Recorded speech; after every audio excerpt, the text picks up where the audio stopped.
Boah, Bro, jetzt in das warme Auto einsteigen. Ist doch halb so schlimm. Machen wir einfach die Klimaanlage an? Oh nein, lieber nicht. Warum lieber nicht? Ja was, wenn sie dann nicht funktioniert? Das ist dein Auto. Du weißt doch, ob deine Klimaanlage funktioniert. Nein. Wieso nicht? Ich habe sie noch nie eingestellt. Du wolltest mir sagen, du hast noch nie versucht, deine Klimaanlage im Auto einzustellen? Nein. Warum nicht?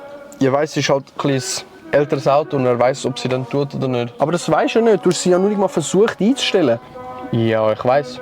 Dann versuchen wir es. Nein, was, wenn sie nicht geht? Wie was, wenn sie nicht geht? Ja, dann haben wir keine Klimaanlage. Du willst mir sagen, du hast Angst davor, etwas zu probieren, was du eigentlich willst, einfach weil du Schiss davor hast, dass es nachher nicht funktioniert und du wieder am genau gleichen Punkt stehst, wo du jetzt schon bist.